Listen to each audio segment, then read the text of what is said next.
Hello, everyone. Welcome to another episode of the Lunatics Radio Hour podcast. I'm Abby Branker, sitting here today with a different Alan. Hi, Alan. Hey, how are you? Thanks so much for being here. Yeah, it's a pleasure. So this is Alan from A Storied Native on Instagram.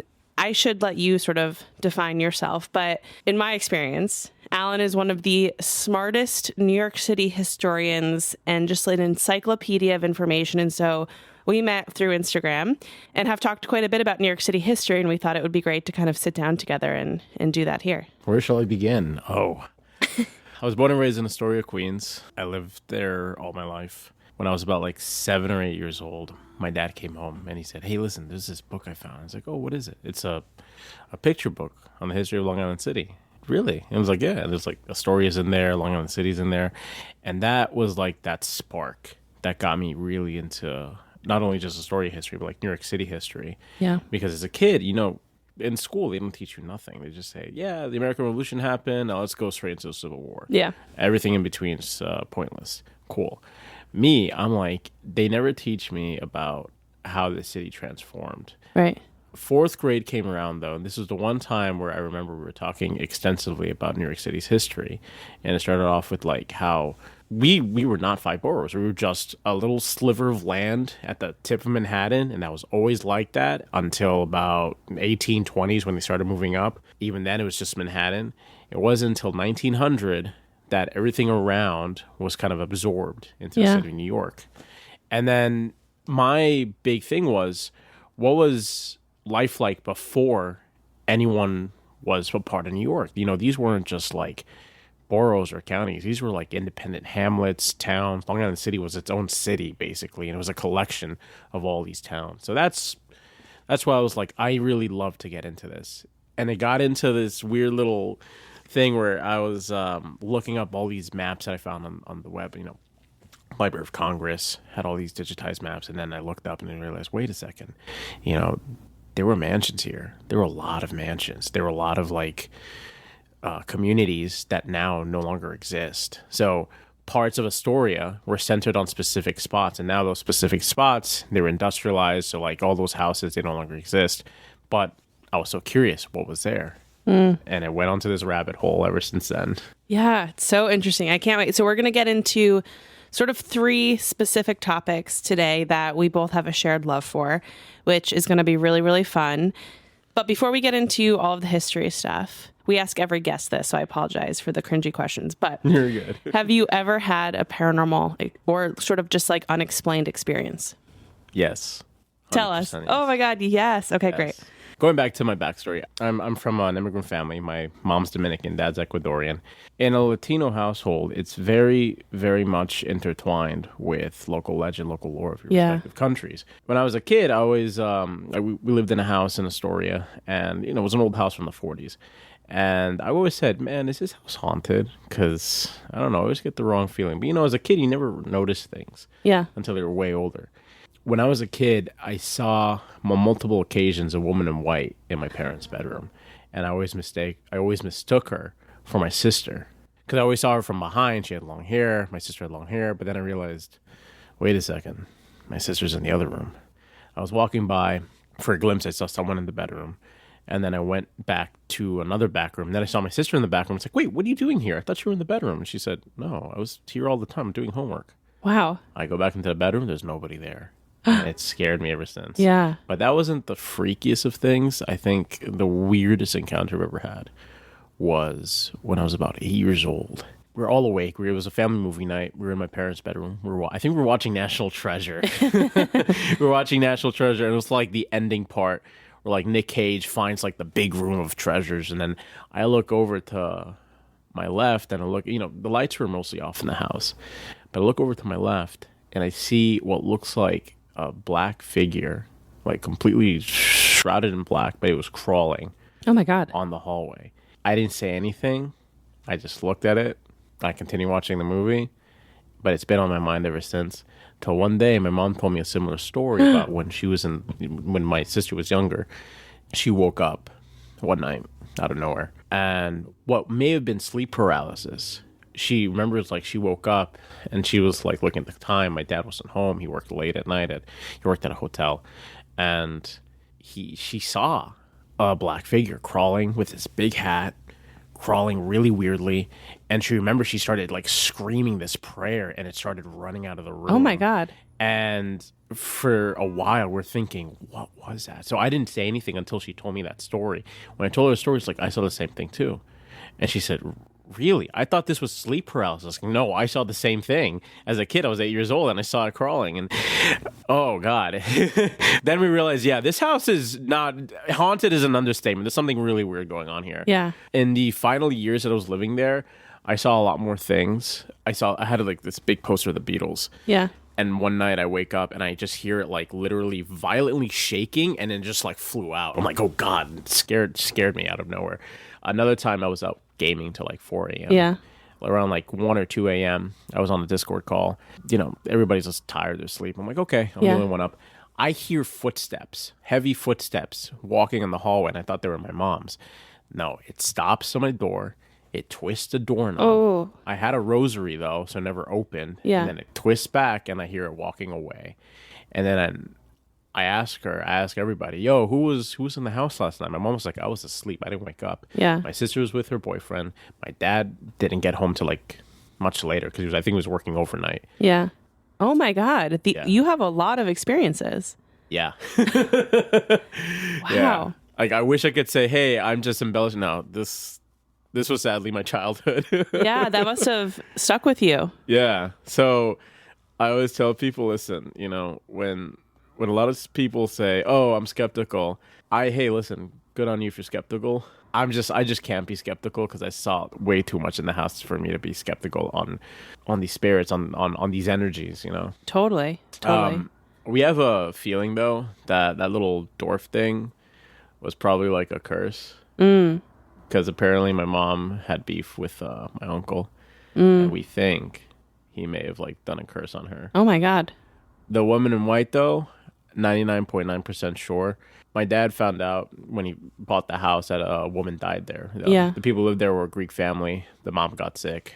She passed away. She back in the day, Mount Sinai used to be Astoria General. She never left the house, obviously. The kids all moved. And my dad, remember, he had a similar story where he was in his bedroom when he first bought the house. You know, he didn't meet my mom, so it was just him and his brothers. And they would always party. Imagine this big house, they would just party all the time. Yeah. He got home like around 5 a.m. and it was after a party. All of his brothers were at work at this point, and he felt his covers literally get just dragged. You know, they just got dragged out, and he like woke up and said, "What was that?" And he realized, "Oh God, I think this house is haunted." Wow, that's like from a horror movie. Yeah. Damn, wow, what a rich history of the paranormal in your family. So we also have a lot of lore from my mom's side of the family, Yeah. even my dad's side. So like in DR, we were from the country. There's a lot of voodoo being practiced. So we always hear stories about the old country. And then my dad's side, he also has like a bunch of stories, mostly of like going on in the country, and there were witch doctors in Ecuador. And this is going back like early 1900s. So a little backstory, my dad, he was born in the 50s, and his father had him very late in life. So his father was born in 1908. This is basically like rural Ecuador. You know, he was going up in the mountains, and he would hear stories about like all these people and all these legends, and a lot of it like involving about gold and the devil's gold being buried somewhere. So Yeah. it's really cool stuff. That's so cool. I love that. That's one thing we're trying to do more of on the podcast too, is research and have people come in from different cultures to talk about their sort of like mythologies and things where they're from. So maybe we can do another episode on that someday, because we're so fascinated by that. Yeah, for sure. Yeah. So the other kind of cringy required question. What are your favorite horror films? You could just give us a few. Oh. Just so that all the listeners can really judge you, you know? I'm just kidding. Oh, man. I mean, does The Lighthouse count as a horror film? Yeah, absolutely. Yeah, I love The Lighthouse. Lighthouse is my favorite. I liked it because it was like this psychological dance between two guys who were alone. Yeah. And I watch it with my dad, and he was just laughing his ass off because, you know, it's Willem Dafoe and Robert Pattinson going crazy. It's wild, yeah. Ending scene, though, was what really got to me, was when Robert Pattinson, he finally goes up into the lighthouse. Spoiler alert, if you haven't seen it. And he starts like reaching his hand inside the light, and he's like screaming, and it's the sound in it, you know, it's distorted. It sounds insane. I think I watched it once with someone, and they were just like, that actually scarred me. It's like, really? That scarred you? That's so funny. Second, I don't know if this is a horror movie. This is more of a war movie, but I count this movie more as horror. It's called Come and See. It's a Russian. I've never seen it. Oh, it's a Russian movie. It's very, very not violent in the gory physical sense, but in the psychological sense. And that's what I'm attracted to. Like, I like watching movies about that psychological storyline. It's about a young boy who becomes a partisan. He's like 14 years old. And this is during the invasion of the Soviet Union. So this is centered in Belarus, back when it was just part of the Soviet Union. And at that time, when the Nazis invaded, they started burning villages left and right. And he is a young boy who wants to join the partisan just so he can become a fighter, so he can make himself a man, this and that. When he joins, though, he quickly learns that war is way more brutal. The movie looks more like a horror film than anything. There's the climatic scene is when he's wandering and he's found by this village and they take him in. And again, spoiler alert, but I'm not going to get too into it. He goes into the village, and just as he arrives in the village in hiding, one of the older villagers, he's like, "Oh yeah, you're my grandson. Don't let anyone tell you otherwise. You'll take the identity of one of my dead grandsons." Cool. The Nazis come in, they round everyone up, and in this weird show of this cacophony of like chaos, is how they predict it, of how they burnt these villages, how they killed all these people. Yeah. Wow. So it's called Come and See? Come and See. Okay. I'm going to watch that. The director, his name was Ilym Klimov. He was, this was the only movie he made. He based this movie on his experience as a kid during World War II. And he said, I had to pull back. There were things that were way more brutal that I saw. Yeah. And it got to the point where it comes to the question of like humanity going back to their animalistic instincts. He said, people were animals during that war. Yeah. And it's savagery I would never want to wish on anyone else, but it's savagery we must know about to prevent things from happening like this again. Yeah. That's powerful, and absolutely, especially given what's happening in the world, it's a good time to watch a movie like that and remind ourselves for sure. And little warning, if you do watch it, you will be depressed for a week. Yeah. Copy. Next question, Alan. All right. We talked about this a little bit, but maybe there's something you want to expand on here. Yeah. History. This is something, I know this is kind of a loaded question, but I feel like it's maybe less and less rare than it was 10 years ago. But, for people like us who are in our 20s and 30s, I feel like it's not as common to have hobbies that are based in history. Yeah. So why? Why is this like how you kind of fill your free time? I think of history as stories, It's a collection of stories. And the one thing I learned, so originally I wanted to study to become a high school history teacher. I went to school for it. Pandemic came. That never panned out. Yeah. And I just worked. I ended up working at Apple. And in my spare time during the pandemic, I was like, listen, I still love telling stories. History is just that, telling stories and the history of all these people. And they're all interesting, I love it because it's a window of a different era. Yeah. And it's partly listening to all these stories of these people doing these different things, be it just founding a village or going into the Arctic and disappearing or survival. Most of it's just survival of people. Yeah. So I like history because it's a way to tell a story, and I love telling stories. It's just that. Yeah, again, these were like people who may have lived in different times, but they were not all that different from us. So at least going out and realizing those similarities to us, it helps a bunch for people to go ahead and connect, Yeah. And not to get too political or loaded, but I do think one thing I found, and you and I have talked about this offline a little bit, by being accounts that post about history and sometimes the reality of history. And there's a lot of pushback sometimes you get, right? And you talk about like that this is in fact stolen land and that there's all of these other things that have happened, right? That before settlers and colonizers came in, but a lot of the history we're covering is post that, right? And so it's like kind of when there's those acknowledgements, people can get angry, but I think it's important to continue posting and telling those stories and like highlighting all of the aspects of a thing, especially right now, right? So I also think you're great at handling that and navigating that. And I've come to you multiple times to be like, what do I do with this comment? And you're like, dude, no, rise above that comment. You're good. Yeah, we get a lot of that. Yeah. And I always tell a lot of these people who get angry, they learn to romanticize view of history. Yeah. When you're older and you start reading and you start noticing, the one thing I always try to look is I try to look through an unbiased lens, which is extremely hard. Yeah. You can never look through an unbiased lens, but I try to look through it as a 2-point standpoint. And what you realize is that history is brutal as well.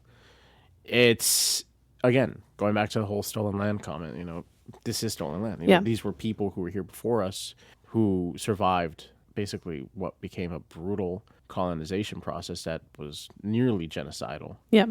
And you just have to remember that people nowadays, the school system has failed them, and they live in a romanticized view of what their ancestors did. So they're gonna feel angry. They're gonna feel all this stuff. So like I said, you just gotta rise above those comments and just continue telling your stories. Yeah, that's a really great way to look at it. I think that's very true. A lot of people, when they do make those comments, is because they're coming at the world through a different lens, and all you can do is try to represent as much as you can. So first up, I'm very excited because we are going to talk about the New York Lunatics Asylum and the history of Roosevelt Island, which is one of my favorite topics.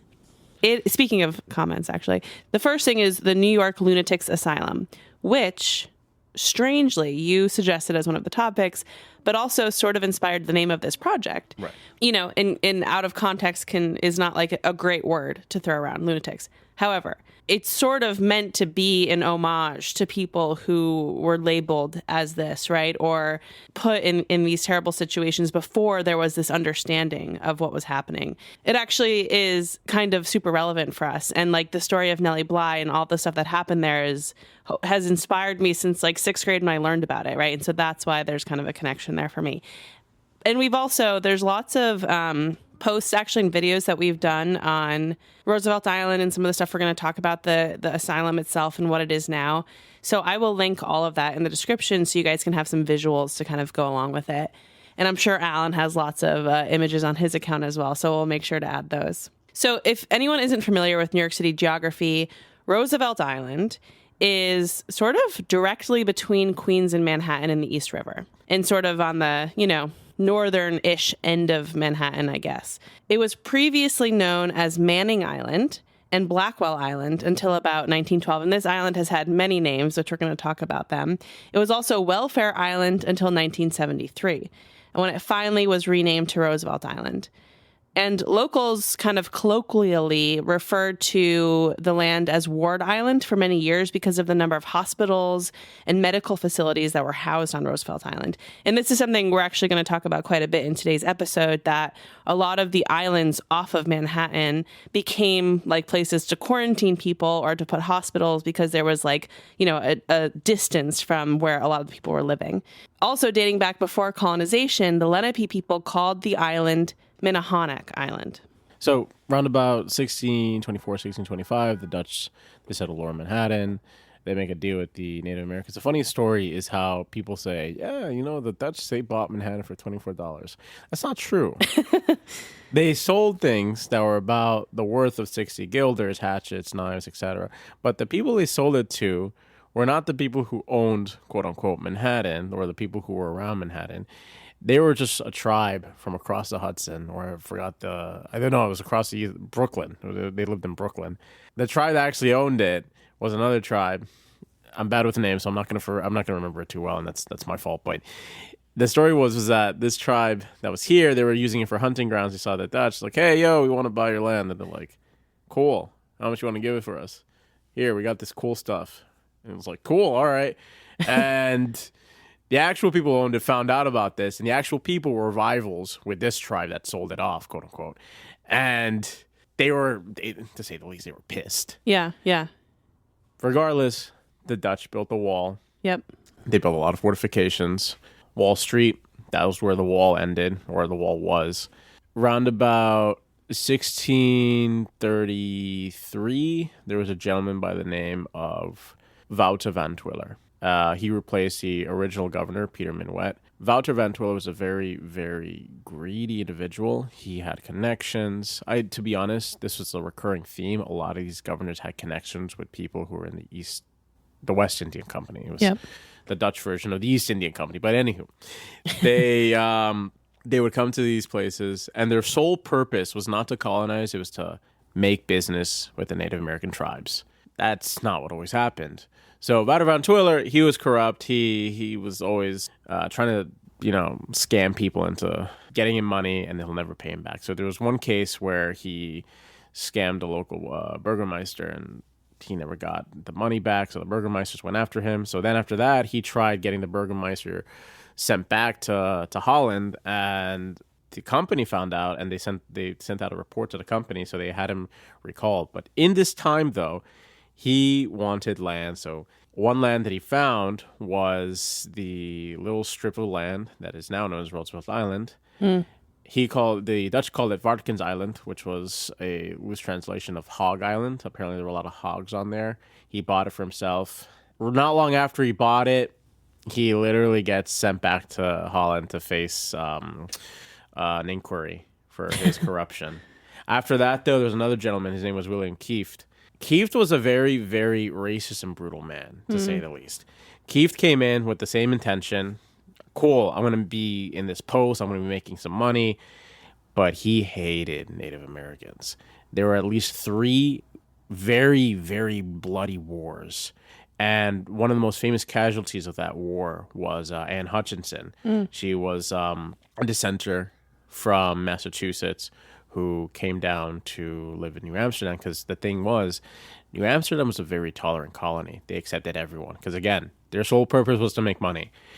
William Kieft, there were a number of occasions where he had disputes with the local Native American tribes. There was the Peach War. There was 2 other wars, I forget their names, but they all revolved around Native Americans who were freely using the land, and the Dutch settlers, who had a much more different idea of what property was, saw that they were using their land and would kill them. Yeah. Case of the Peach War. There was a young girl who was at a farm. I think this was in Staten Island. She noticed there was a grove of peaches, and she grabbed one of the peaches, and the farmer saw her and shot her. Oh, my God. The Native Americans were very, very angry. Yeah. Because I think she was a relation to one of the warriors or one of the chiefs' family. And they went to war with the Dutch, plain and simple. So the Native Americans basically were coming around New Amsterdam, the areas that were not protected, and just burning down a lot of these settlers' farms and killing them. And Hutchinson was a casualty. She had a farm up in the Bronx. I think one of her kids survived, but most of her family was killed. After that, William Kieft, he was recalled.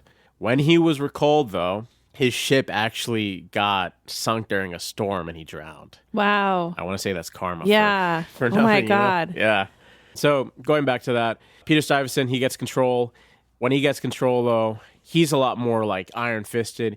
He's like, okay, we're not to screw the Native Americans, but I'm also a huge anti-Semite. Right. It's always something. Yeah. So Peter Stuyvesant, he gets control of the colony.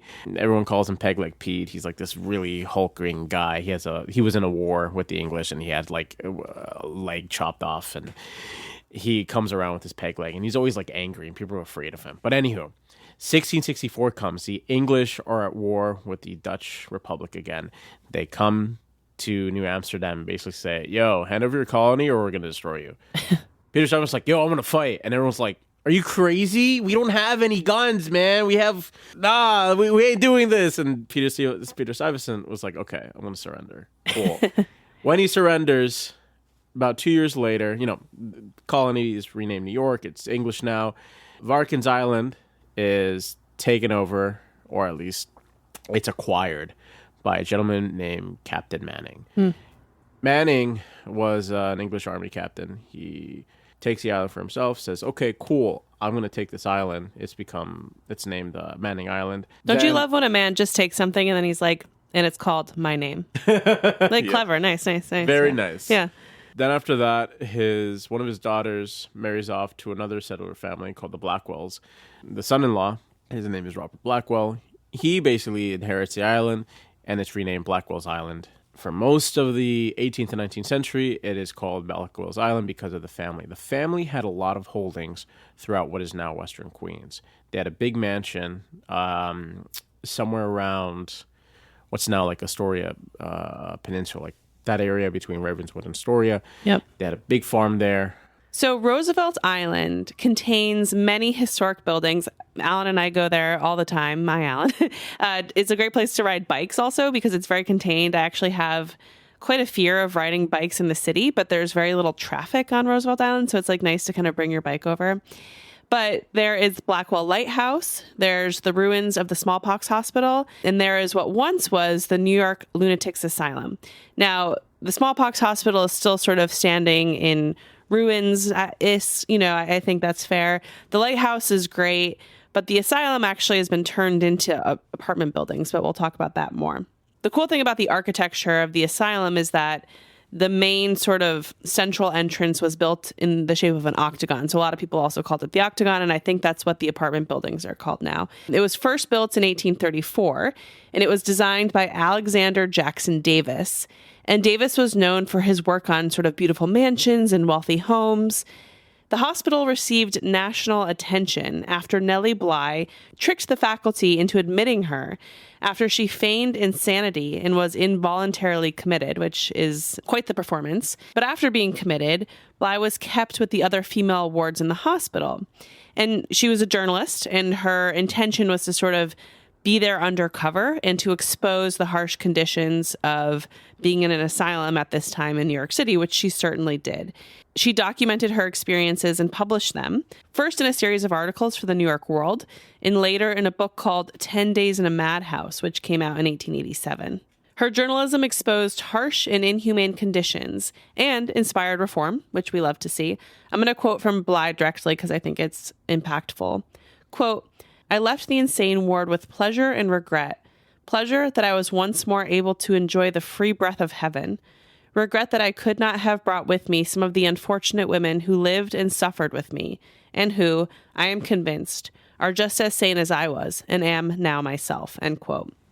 Bly's book is actually really short and accessible. I've listened to the audiobook version, I think, for free online, but you can find like PDFs of it online.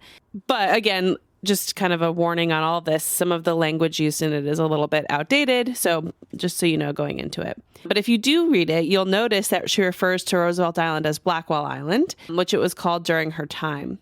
Like I was saying, the Blackwell's family, they owned the island and a bunch of land in western Queens. In 1796, they built a little mansion there that still exists, it's the Blackwell House. Round about 1820s. There were a lot of plagues. There was a lot of hospitals that were becoming very overcrowded in lower Manhattan. And the city decided, why don't we just start building these hospitals somewhere else? There's a lot of rural places. There's a lot of places that are empty. They came to the Blackwell's family sometime around the 1820s, and they said to them, hey, listen, we'd like to have a proposition. We'd like to buy this island. And the Blackwells were like, cool. How much? How about $32,000? That sound good? Yeah, cool. All right. Here's the island. We don't need it. Buy. 1828, they buy it. The city starts making plans to build a lot of hospitals there. Now, originally, there was supposed to be a mental asylum that was built in Ravenswood. Now, I forgot what the situation was, but there was an issue with the local people in Ravenswood and in Astoria as well. They did not want a mental asylum for fear that if inmates were escaping, they would wreak havoc in the communities. Right. So out of anger, when they were starting the construction of this one mental asylum, a lot of the local people came in, a mob basically came in, and they burned down the unfinished asylum. So the city basically kind of backed off from that and said, okay, that's more trouble than it's worth.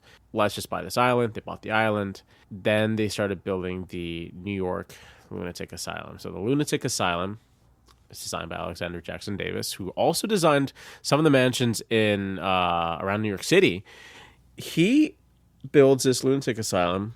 It was supposed to be a lot bigger. The current section of it was supposed to be a wing, and the main section of it was supposed to like encompass all around like a rectangular form, but it had like all these wings and it had like a courtyard in the center. But because of funds, all they had built was what is now the octagon and just two side wings. The hospital was opened. The really insane thing about this place was the city put no money into this. So the doctors were working with very little funds. The faculty, the nurses and the handlers, they were all recruited from the nearby workhouses. So on top of the hospital, the island had a penitentiary, a workhouse, as well as the smallpox hospital that was built later in the 1850s. The workhouse mostly housed quote-unquote lazy people.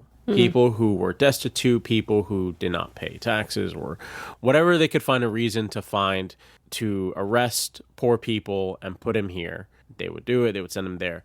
And the penitentiary was basically the city's prison. It was like the early version of Rikers. The hospital needed handlers, so the doctors would recruit prisoners who weren't that violent, quote unquote, or who did not have that lengthy charges, and they would use them as handlers and the nurses. However, these people would physically abuse the mental patients because they had no training. They were just criminals. There was a lot of stuff going on in there. People were not treated well. At one point, the hospital had 1,700 inmates, which was twice the capacity it was built to hold for. Wow. So people were being crammed into these cells and these rooms, and at some point there were just people in the hallways. It was a mess. Charles Dickens visited it, and he said, "This is appalling because this is such a beautiful building. You would think that here in the United States they would be building this beautiful building to advance the welfare of mental patients, but no, it was a madhouse that was wrought with abuses and a lot of trauma." And he was appalled, to say the least. 30 years later, Nellie Bly, we all know Nellie Bly, investigative journalist of the time, she decides, I'm going to go in there because there's a lot of stuff going on in there. And she basically stands in a mirror all throughout the night to make all these weird faces to make her seem like she's mentally insane. But then she realized, I think it's a lot easier for me to go in because I'm noticing anyone can be called crazy. And that was the issue at the time. Right. If you were someone who was, homosexual, or if you were someone who the family just found weird or did not want, they would just send you and admit you there and leave you there, and you couldn't leave. So perfectly sane people were sent to these asylums. So she said, okay, I'm going to go there. I'm going to try to find what's going on in here. She goes there. She admits herself. They take her and like, yeah, cool. You look insane enough. Let's take you down the river. They take her to the East River. Back then it was all ferries. So they would put them in the ferries. And then the island was basically, they had an armed guard. Yeah. Mostly because of the penitentiary, but also because of the inmates in the asylum as well if they tried to escape. Regardless, she gets sent over there, and she's noticing all these women who, some clearly were suffering from mental illness, while others were clearly of sound mind, but they were suffering from mental illness from all the trauma they were facing there, all the abuse they were facing there. So you could be perfectly normal and admitted there, but you would go insane as is because you're basically in this really horrible place with these really uncaring, unsympathetic people. Yeah. When she got out, she wrote her story. The state went into they went into an inquiry, and they took the asylum away from the city and they gave it to the state. It was moved up the river in Ward's Island, Randall's Ward's Island. There was another hospital there that had similar issues, and there was an inquiry as well. And all that stuff was basically taken away and put into state control. Not to say that stuff got better, but it was better than having criminals as their nurses and handlers. Yeah. They actually had a trained staff. A nurses' school was set up around the 1890s. Then there was a lot more hospitals. The penitentiary, though, let's actually talk about that. Yeah. Around the 1830s, the penitentiary was built. It was to house basically the criminals of New York City because the jails downtown were becoming filled. They sent them up there. A lot of abuses were happening there as well. However, it got really bad in the 20th century because this was around the time of LaGuardia when he was mayor. So it was like 1930s. 1920s, 1930s, there was actually a cocaine ring between the prisoners and the guards and the local gangs who were distributing it. If you know your crime history, the mafia did not like drugs. But people like drugs, and there was a lot of money to be made. Now, this is the old school mafia. New school mafia, so like the 70s, 80s, they were all into the drugs. But like the old guys, the Mustachio Pete's, they did not like drugs. They said, if you sell drugs, it'll come back to the community. Meanwhile, they had like speakeasy, so they were making enough money off of like prohibition, the alcohol. Yeah. LaGuardia found out that there were a lot of stuff being committed there in the prison. There were race riots. There were, again, cocaine rings. There were a lot of smuggling rings. So in the 30s, he sent out an investigative team. they basically just raided the prison. They arrested everybody, guards, prisoners, everyone, and they sent them up to the state prisons, and they had the prison shut down in, I believe, 1936. They had it demolished. Then it became the Kohler Goldwater Hospital. Then the Kohler Goldwater Hospital was destroyed, and now it's that Cornell Tech campus. One Wild. section. Yeah. Wild. So much history in one building. Yeah. So down south, all the way at the edge, there's the smallpox hospital. Originally, the city, when we had plagues, we had epidemics, smallpox was a big killer. And when that happened, there was a need to quarantine. So when we acquired Roosevelt Island, we had this hospital built to bring in patients. Not only was the hospital built to bring in patients, but they were also sent out. They also had like these big tents. Unfortunately, though, a lot of these patients would die here. And when they would die, they would either, I don't know if there was a mass grave being dug here, but I also know that they were also dumping the bodies in the harbor. Yeah. But they say that at least 400 patients are buried in Roosevelt Island from the smallpox epidemics. Yeah. And there's also mass graves all over New York City. And I think it's something people aren't really as aware of. And like the cemeteries are great and all of that is like fun and cool to visit and think about the history like visually. But there's like a Staples in Brooklyn where there's 300 people under it. Like it really is, because if you think about how fast cities are expanding and when you have epidemics and other less even like, more brutal reasons, it happens a lot. So it's very common in big cities.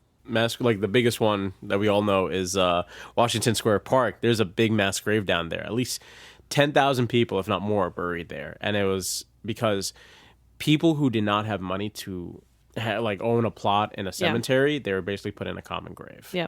Next to the smallpox hospital, there was an even bigger hospital called City Hospital. And then it was renamed Charity Hospital. And it was originally supposed to be the hospital that helped the inmates who were sick or infirm or injured. They would go to this hospital. It would be basically a prison hospital. Then after that, when all this stuff happened with the penitentiary, it was renamed and reformed as a nurses' school and a city hospital for the people who wanted to come by here.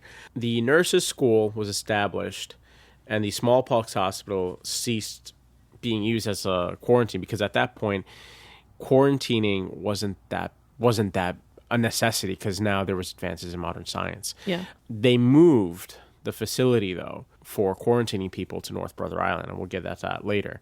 There was a nurses' school there, and City Hospital had all this stuff.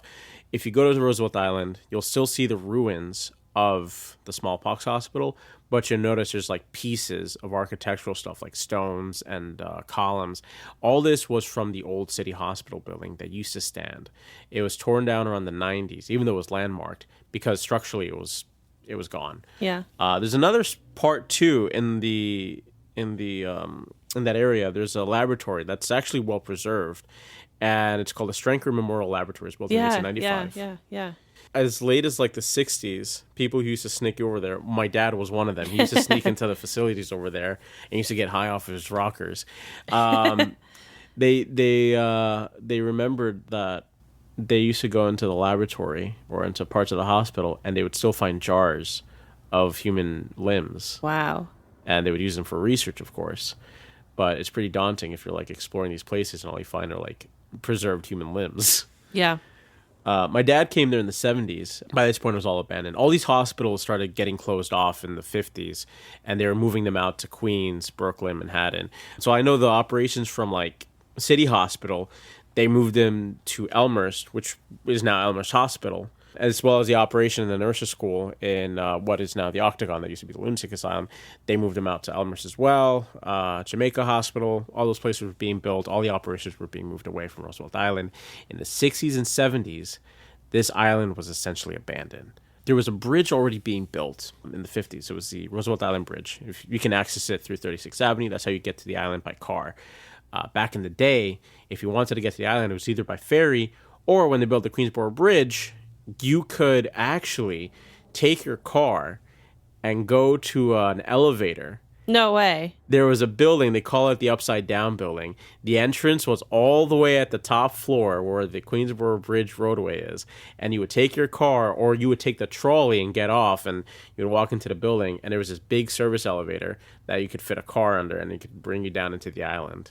No way. That's the coolest thing I've ever heard. Yeah. That's wild. Yeah. That feels like, you know, when you like, it's like Epcot, like this weird past futurism, you know? Mm-hmm. Oh my God. I can't wait to look that up. That's so cool. So it was destroyed though. So what's left of it is there's a big power station that was built around that time.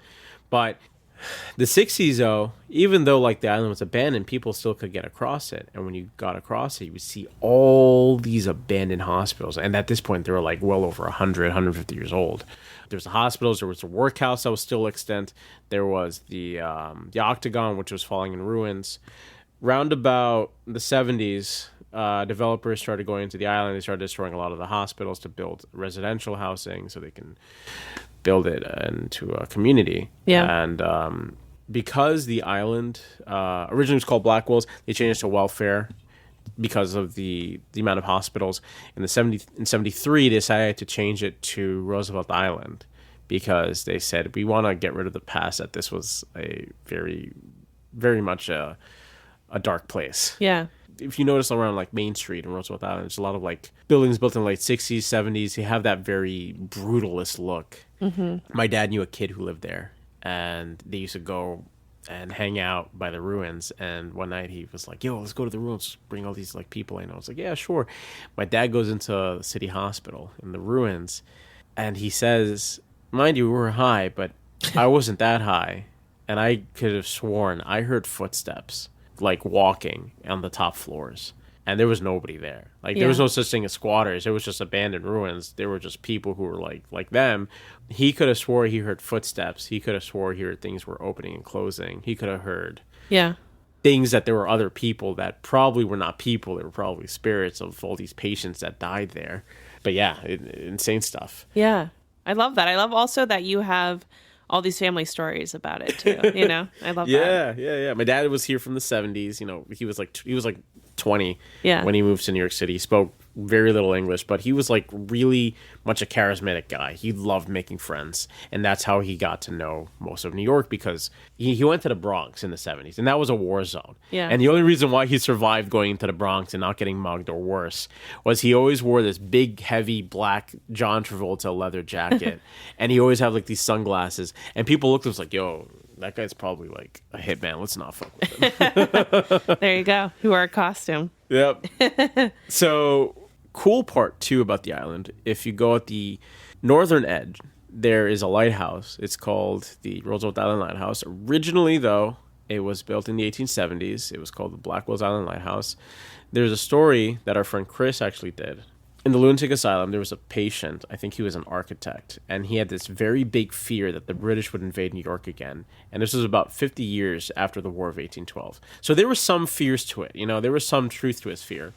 But he built this massive seawall on this fort, and I forgot what they called it, but it was this really insane structure. Like, he basically just took bricks and stone, and he started building this really craggly looking castle tower or whatever.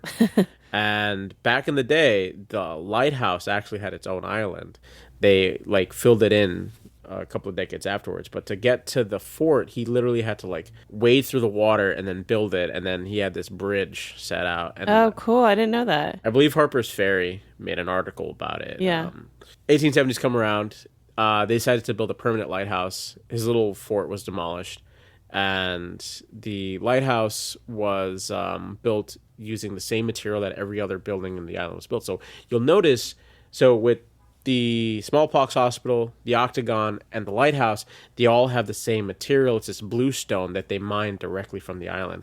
And the prisoners from the penitentiary were the ones who were mining it, and then they were used as a construction. Yeah. Yeah.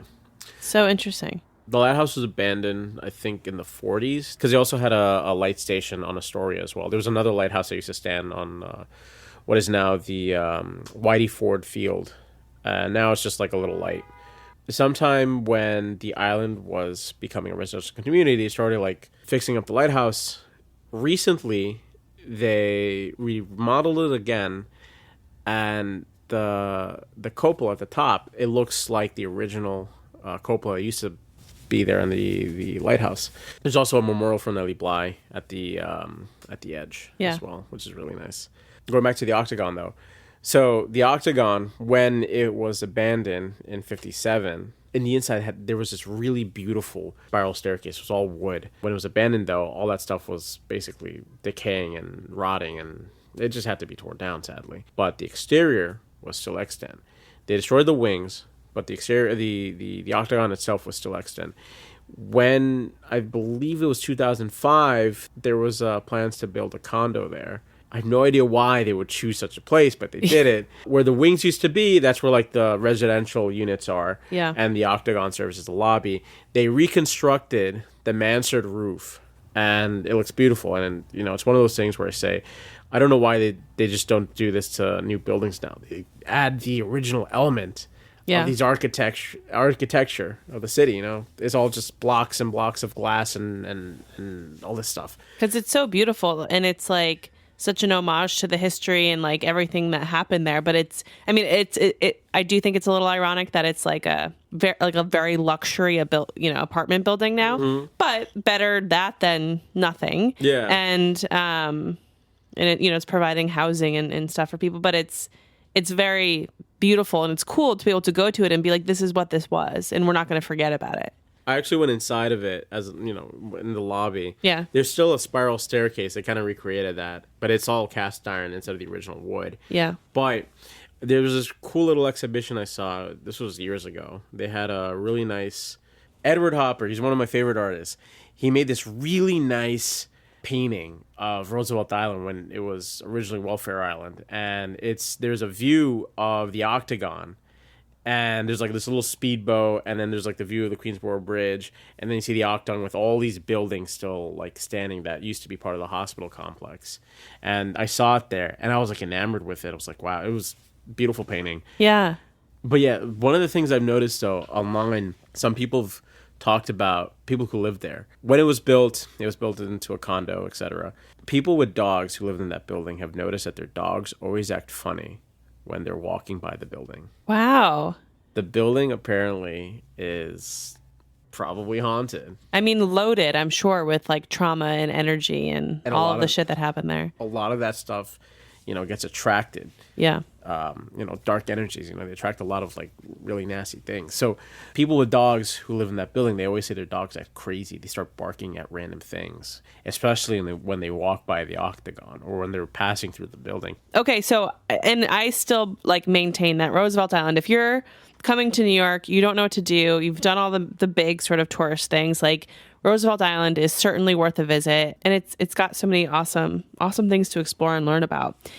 Wow, incredible. You're such a wealth of knowledge. So next up, we are going to talk about the history of North Brother Island, which is something that I don't actually know that much about, but I know that it is a little bit spooky and there's some tragedy that's happened here. So I'm excited to get into it. It has such a rich history, such a spooky history. And also I didn't realize that North Brother Island, which is sort of off the coast of the Bronx, gave us Typhoid Mary. So North Brother Island was always uninhabited for most of its history. It was not inhabited until well into the 19th century. It was originally owned by, I believe, one of the Rikers families. Yeah. Apparently, because the currents around it were so strong, nobody could settle it properly. It wasn't until the 1880s when the city bought the island.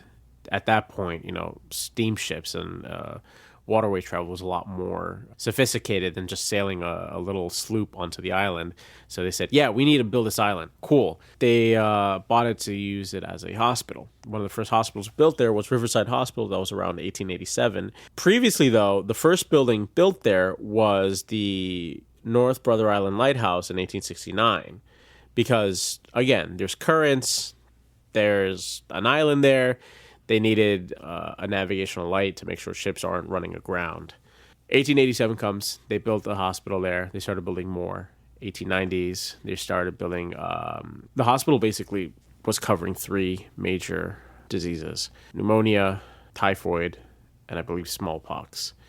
Now, smallpox wasn't that big of a deal, but I mean, subjectively, it wasn't that big of a deal as the other ones were, but it was still being used to treat smallpox. Originally, operations were on the smallpox hospital on Roosevelt Island, back then Blackwell Island.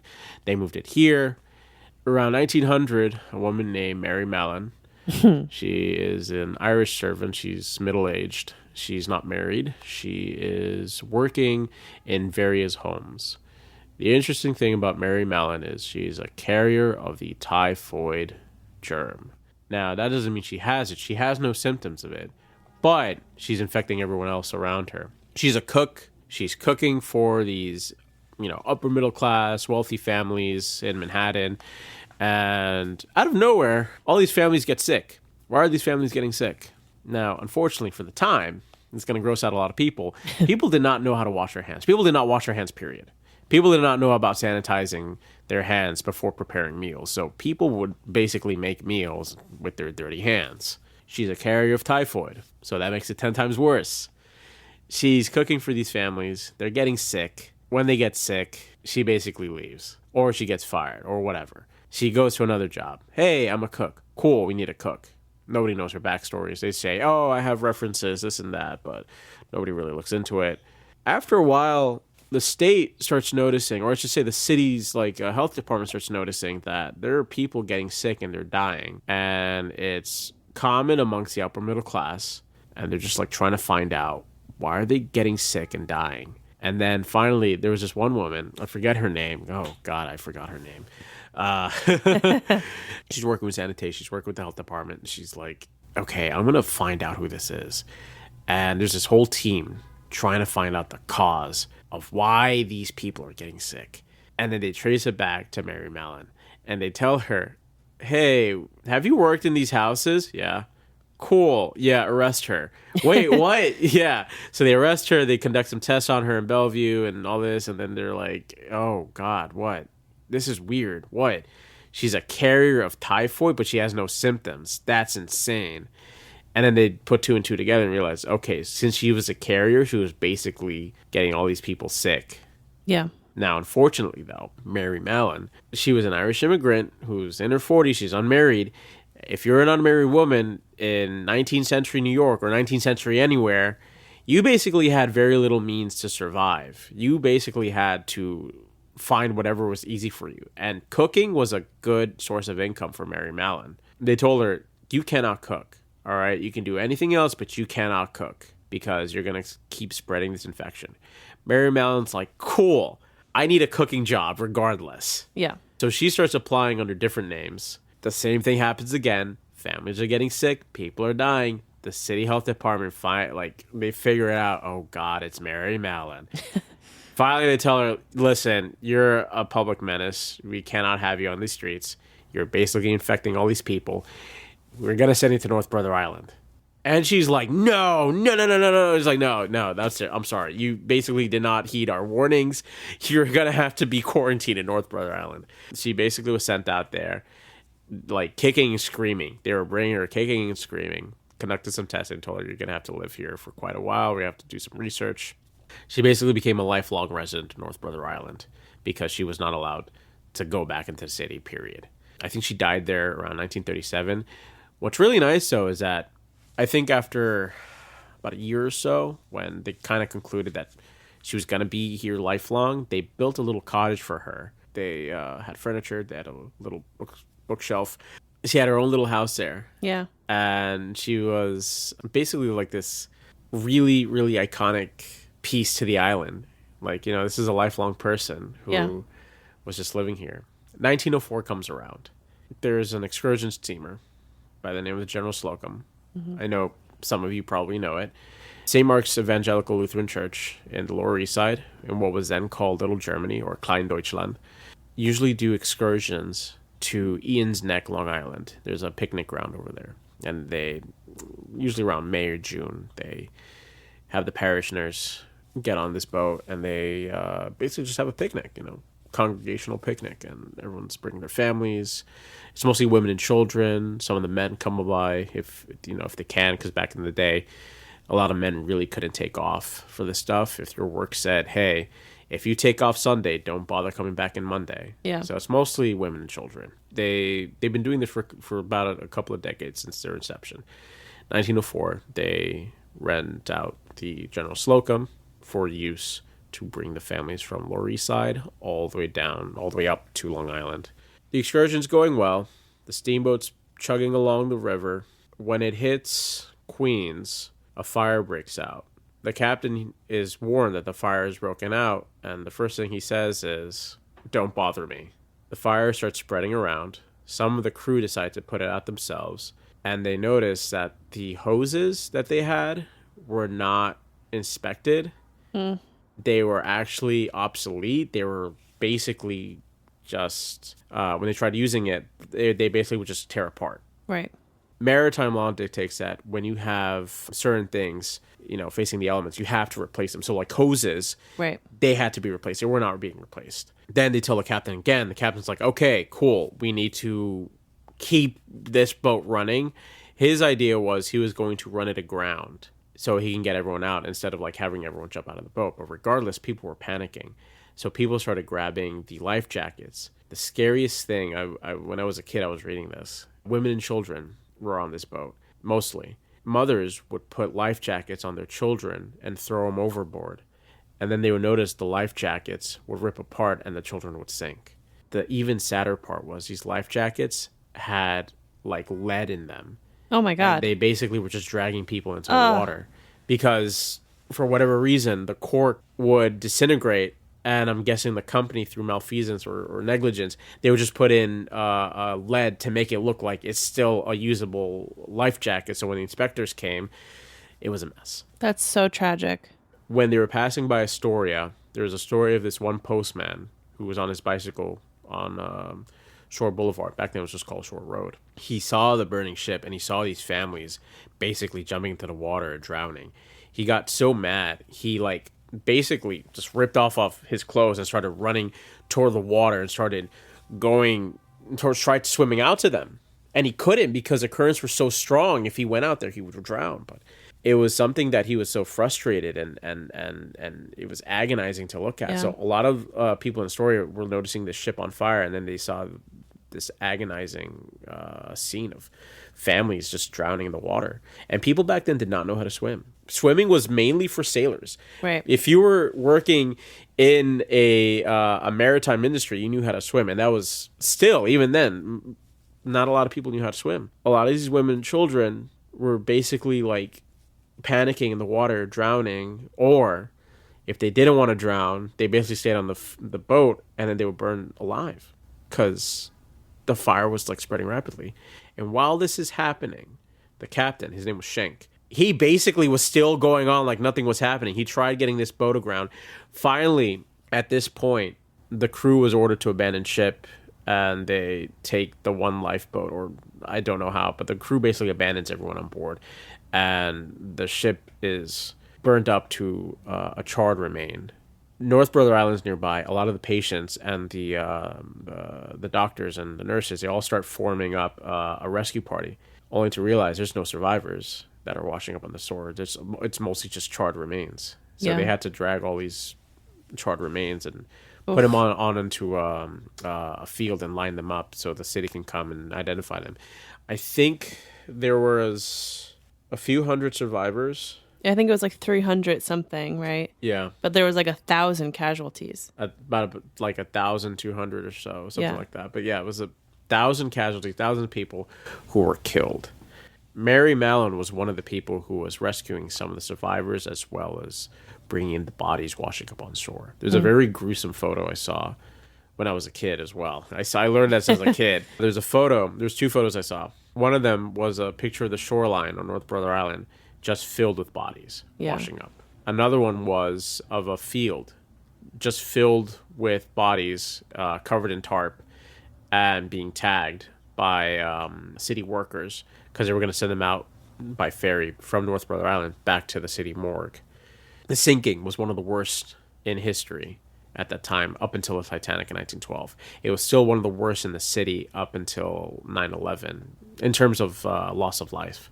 The captain was charged with manslaughter, and he was sent to prison. Theodore Roosevelt, who was president at the time, refused to pardon him. However, the company, who were more to blame than the captain, basically got off scotch-free. Yeah. The community of Little Germany, Klein Deutschland, was decimated. This is a full 1,000 people who were killed. Fathers would come home, and they would find out that their whole families were killed.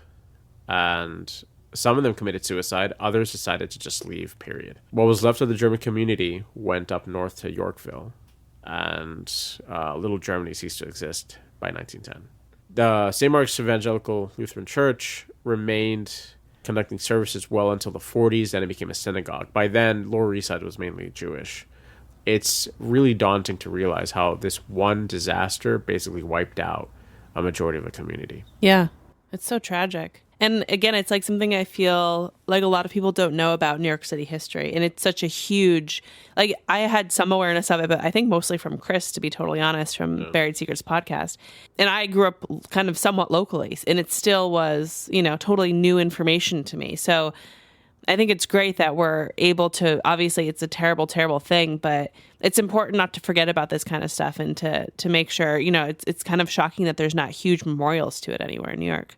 I think the one memorial to it is in Tompkins Square Park, because it was in the heart of Little Germany. Yeah. There's a plaque as well by Astoria Park, but it has not been maintained, so there's like graffiti all over it now. Yeah. But again, there's not that much. Yeah. Riverside Hospital, all this stuff, this is still going on. 1940s, the hospital's closed. In the 40s, at the end of World War II, there was a big housing shortage in America. I would say New York City specifically. Rent was skyrocketing. This was also the start of when they started doing rent-controlled housing policy. So rent control, rent stabilized, all that starts from that era. The island is converted into a residential housing unit for returning GIs and their families. A lot of the returning GIs would go to school in the city, and they would get there by ferry. In 52, the residential housing was closed. A lot of those guys are moving out to suburbs. Then the island becomes a rehab clinic for teens who are addicted to drugs. At first, cool. A lot of the kids who would go there were mainly Puerto Ricans, mainly lower class white kids, as well as black kids from the Bronx, Harlem, etc. Around about late 50s, there's a report that comes out. There was a massive riot that started from a birthday party. Oh, wow. A birthday party that was being celebrated with one of the patients. In comes in that the city figures out that there's this riot coming out. They have to bring NYPD. Then they find out that there were a lot of conditions. There were a lot of the conditions in the island was not great. Right. The kids were being abused. Some of the nurses were dealing with drugs. Some of the doctors were dealing with drugs. Some of the kids were being bullied relentlessly by the staff, and they were using a lot of favoritism amongst the patients until the city decided, okay, enough is enough. There's a lot of corruption going on here. 1962, 1963, the city has orders to close it. The island is officially abandoned by 64. And today, the island is fully abandoned. It is illegal to actually get on the island because it was designated as a federally protected wildlife preserve for egrets. Okay, and finally, we are going to talk about the lost estates and mansions of Astoria, Queens. During the American War of Independence, though, the Blackwells were fervently patriot. And because of this, their house was confiscated by the British, and there's a door that still exists. The house was sadly destroyed in the 1900s, but the door was saved because the door has an arrow notch, and it was to mark them as traitors to the crown. The house was used by the British Army. I think it was used as an officer's headquarters, at least for the general staff who was stationed in Queens. And then the door... And we're going back many decades later when the house was demolished, the door was put into storage, and I believe it is in the possession of the Greater Astoria Historical Society. You can also, by the way, there's a cemetery behind St. George's Church in Astoria, and it's filled with Blackwell graves. Yep. So it's very interesting to kind of see the influence of such a big family, but one family in New York and how pervasive it is. And not in a bad way, but. So the Blackwells, they were a pretty prominent settler family. Yeah. Then there was also a lot of Dutch ones like the Soidums, the Rappeliers, the Covenhovens, who were, I believe, German Dutch. Then there were also the Lawrences. The Lawrences have a cemetery still that Yep. is in northern Ditmars. It's on 20th Road, and it's still maintained to this day by an elderly couple. I met them. They're really good people. I've been outside of it so many times, longingly looking to go in, but it's very cool. It's not open to the public, but it's However, if you ask permission, I believe the couple will give you a little tour. yeah. But, yeah. Amazing. Yeah. So 19th century comes around. Young man by the name of Stephen Halsey. He is a fur trader, and he is very well acquainted with his brother was part of the fur company that was with John Jacob Astor when they went to Oregon. So a lot of people, they confuse Astoria, Queens with Astoria, Oregon. Right. And the reason is because both brothers were under the employ of John Jacob Astor. The younger brother, however, he was sort of a copycat. So Stephen Halsey, he lived in Flushing. He had his own fur company. They were just selling wares in Lower Manhattan. And then he passed by the Astoria Peninsula, and over in the Astoria Peninsula, he noticed how green it was. And he said, I'm traveling all the way from Flushing by stagecoach or whatever he had to do to get to a ferry to Manhattan. Why don't we build a community here? And he had the bright idea of putting his money to invest in building a community there. So it was a small hamlet called Hallett's Cove. It was named after William Hallett, he was an English captain, I believe. No, he was an Englishman regardless, but his wife, Catherine Phones, was also a Protestant dissenter. She's also very famous because she was cast out of the colony because her husband went insane. So effectively, she said, he's not a husband to me anymore because he went insane. He disappeared. I'm going to marry his manager because he's there and he's been providing for me. The colony of Massachusetts, the Puritans were like, yeah, I don't think that's really puritanical of you. You should leave. And they left. I think she almost had a death warrant. Wow. Because she was basically committing adultery because her husband was still alive, despite going insane. Right. They moved to New Amsterdam. It was a very tolerant colony. They had a farm, and this was around 1652. I also just want to say, you're just saying all this. You're not reading anything. I'm so impressed right now with you. It's insane. This is all straight. I'm not looking at any notes right now. This is all straight from my head. Wow. But yeah, so 1652, 1653, they settle around what becomes Hallett's Cove. Hallett's Cove is still named that because that's where the farm started. Now, fast forward back to the 1830s, Stephen Halsey, he puts in a lot of money and he decided, I'm going to build a village here and I'm going to invite as much people I can so we can build a working village. And because it's so close to Manhattan, it's going to be beneficial because nobody wants to live in Manhattan anymore. It's crowded. It's a lot of diseases. It'd be nice if people moved out here because here it's a lot more open land. It's still rural. 1839 comes along. He finally gets the charter from Albany. He establishes Astoria. But when it comes to the naming process, there was a big fight because people were like, oh, we want to keep it Hallett's Cove. We've always known it as Hallett's Cove. But then Halsey was like, I don't want to name it Hallett's Cove. This is a bigger community than it should be. It should not be named after a body of water. Yeah. And he asked John Jacob Astor, and he said, hey, listen, I want to name this community after you. Do you mind investing in it so I can build some stuff? I need $2,000. Astor looks at him and was like, I don't care. You can name it. Here's $500. Put it to your seminary, but I don't care. Yeah. Astor never visited the village. However, he had a house directly across from Astoria, which is what's now Yorkville. Yeah. But he never set foot. But Halsey was like, I'm naming it Astoria. Names it Astoria after John Jacob Astor. And the $500 that Astor donated was put to build the ladies' seminary school, the Astoria Institute. Halsey envisioned this to be what's going to become a well-to-do community with an upper-class presence. Yeah. 1840s come around. A lot of mansions are being built. A lot of mansions. A lot of people from the merchant class are moving out of the city around this time. A lot of them go to what is now Brooklyn Heights. Everyone will know everything about Brooklyn Heights. A lot of the merchant class were going there, building their really nice houses. But a couple of them decided, hey, we want to go to Astoria as well. They go to Astoria.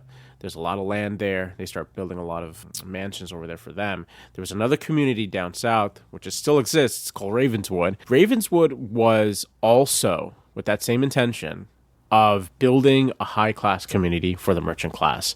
It was founded by a gentleman named Colonel George Gibbs. Gibbs was a mineralogist who basically had this huge collection, which that is his claim to fame, not the founding of Ravenswood, apparently.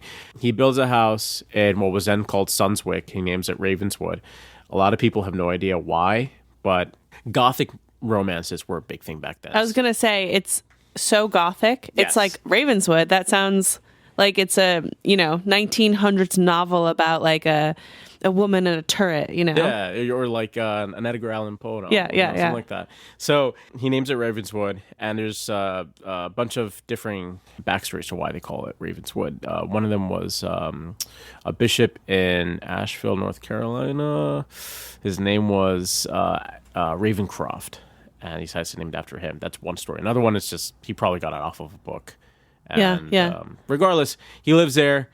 He starts having these parcels open to whoever wants to buy them. When he dies, his land gets divided up into more parcels, so a lot more mansions are being built. This was a very well-to-do community, but it only lasted for a couple of decades before the Industrial Revolution came, and people thought, why do we have all these mansions? We need the river to industrialize.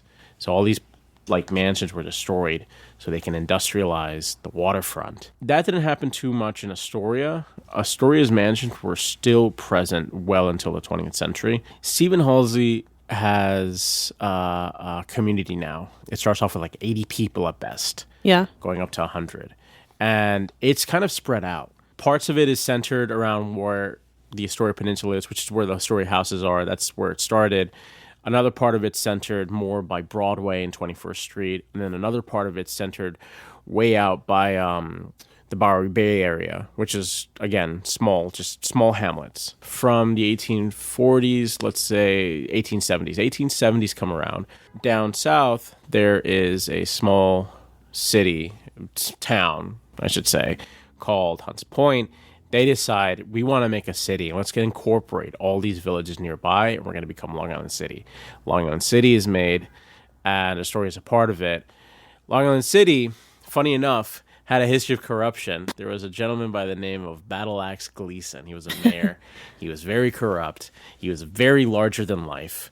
He was a big Irish guy. He was a boxer, and he was also really famous for his tempers. His opponents were too afraid to really go after him because there was one case of a gentleman who insulted him, and he decided to literally beat the ever-living shit out of him in front of everyone. Wow. Finally, they had him impeached because the state basically had to do an inquiry because he was embezzling a lot of money. But the man was very much a friend of the people because he was using a lot of that money, not only just for himself, but also for the welfare of the children of Long Island City. He built the first school, which is PS1. That was built by him. PS1 was the first public school. Then he was also building a bunch of other schools too. So there's another one that used to stand on 21st Street. I think it was PS7. And then there was a bunch of other ones that also don't exist anymore. But at least there were 3 or 4. I would say 1898 comes around. The city decides to annex all of Astoria and Long Island City, basically Queens. Funny enough, Queens used to stretch out all the way to Nassau County. Nassau County was originally part of Queens. When the annexation happens, the people in Nassau were like, we don't want to be a part of New York City. We have no ties to them. Finally, they become Nassau County. Queens becomes Queens. It becomes a borough. It's part of New York City. Long Island City is just a neighborhood that's just centered south of Astoria. So Long Island City doesn't become a thing anymore. Yeah.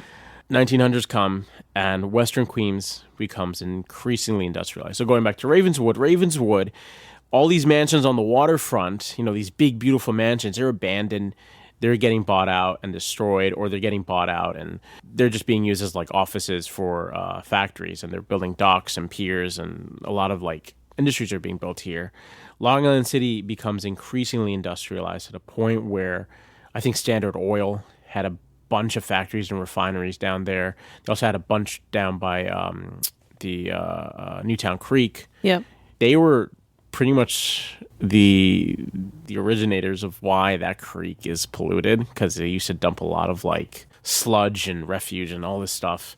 And just to say for folks who might not know, on the western side of the land mass, Newtown Creek is what sort of separates Queens and Brooklyn. Yep. All the way along the East River. So 1900s come around, A lot of Western Queens gets industrialized, but Astoria remains intact. So there's a lot of mansions. If you still go down there, a lot of the mansions are still centered around like a couple blocks. But there's one of them that was built by a physician family. It's really, really nice to look at. I believe it's on 12th Street. And all this is close to Astoria Park. You walk down Astoria Park and you notice all these mansions, all these stately homes. There's a bunch of other ones that were left over by the Blackwells. The one that I'm speaking of, though, it was originally one of the homes for Stephen Halsey. It was built in the 1840s.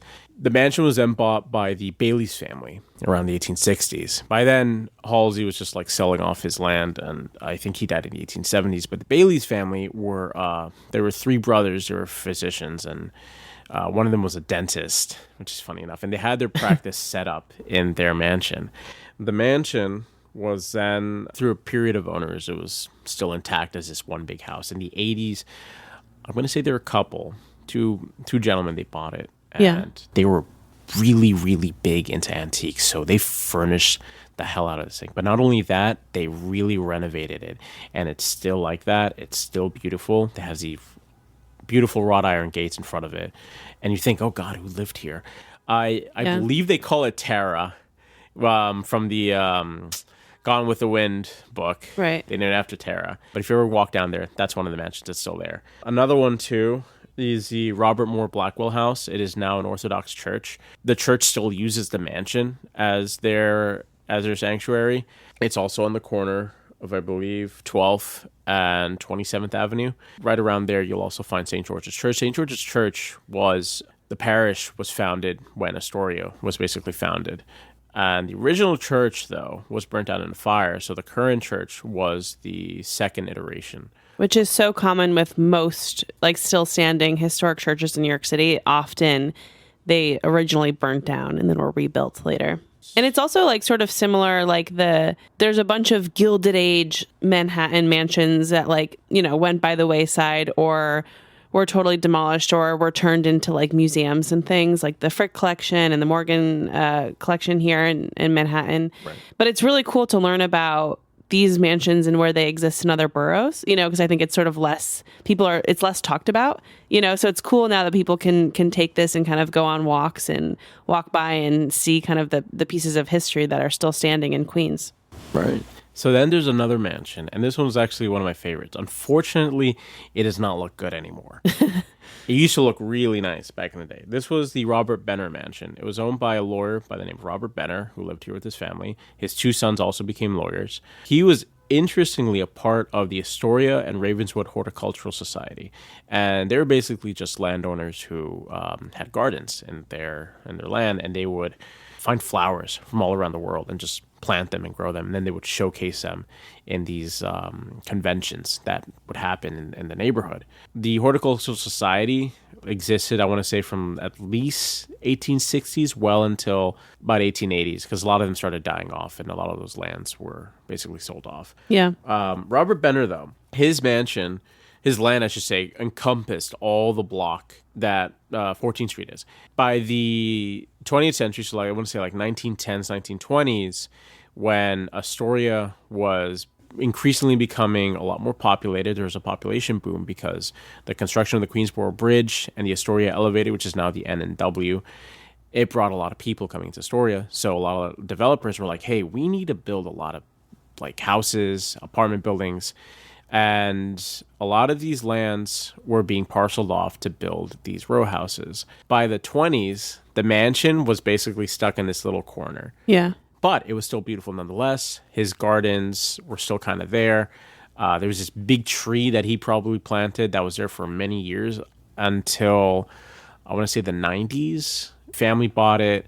They kind of divided up into apartments, and the mansion, which was unfortunately decaying, instead of like really doing work, they just kind of tore all the original stuff and put in this horrible vinyl siding.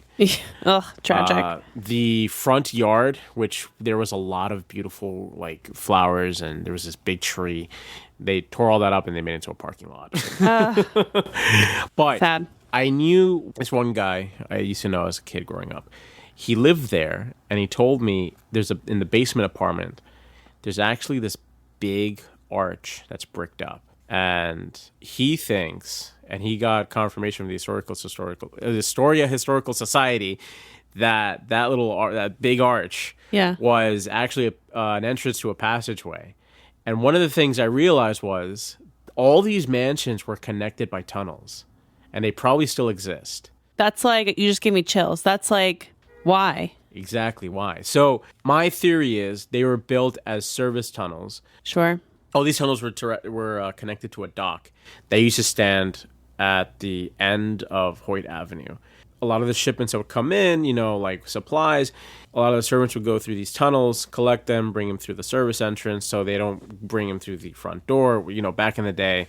So, like, anything that was deliveries, they had a separate entrance for them. Don't know why, but the decorum back then was so strict. Anywho, these tunnels were also, and this is hypothetical, this is not hypothetical, I think this was also confirmed by the Historical Society. It may have been used to help escape slaves from the South. And this was common during the 19th century throughout Queens. We also had our own Underground Railroad here. We had a route that went out to Long Island, and from Long Island, they would bring escaped slaves either north to New England or all the way up to Canada, where slavery was increasingly illegal because the British, they abolished slavery in the 1840s. These tunnels existed for a while. Then there was a story, Buried Secrets. Yeah, our friend Chris. Yeah, our friend Chris told me that there was an article about these tunnels. There's a story about one landowner. I don't remember his name. I don't remember his house. But he had this big, fortune. And he had it in a vault, which these tunnels were apparently connected to. And they say a lot of guys were trying to, look for this fortune. But going back to the paranormal stuff, apparently his spirit haunts the tunnels. Or his spirit hides the location of this fortune. Apparently... So cool. So interesting. This landowner apparently had an issue. We're going back to the story. His daughter wanted to marry this one gentleman who he was not fond of. And when they found out that they eloped, he actually murdered the daughter and the gentleman. Oh, jeez. Yeah. Obviously, though, back in the day, he kind of got away with it. But, very dark. Very, very dark. But this was local legend. I'm not too sure how true this is. Sure. Urban legends certainly have a spin on them, but sometimes they surprise you. Sometimes they're more accurate than you think they are. Yeah. Well, Alan, oh my goodness. First of all, I just feel like this was the best history class I've ever taken. Yeah. So thank you so much. I'm endlessly impressed that you literally said everything that you just said off the cuff. And I'm very grateful. I learned so much today, and this was such a fun conversation. Thank you. I really appreciate it. Please, I don't need to convince you. I'm sure Alan just did. But follow Alan at A Storied Native on Instagram. I'm going to tag it everywhere. So it'll be very, very easy for you guys to find it. And I also just want to say, because Chris brought us together, also listen to the Buried Secrets podcast. It's also a very excellent resource when it comes to New York City history and haunted history in general. So I will also plug that below. But Alan, thank you so much for being here. This was an absolute blast. It's a pleasure. I'm really glad I got onto this podcast. Yeah. And also, I'm really glad that Chris got us together. Yeah. It's always great meeting new people and just telling them the history of my neighborhood. Oh my God, I love it. Yes, and you've been very, very generous. You, again, I'm so impressed by your knowledge. So I feel like I have a lot to learn, and I'm very excited. But we will definitely have you back on again. Yeah. And until then, bye, everybody. See ya.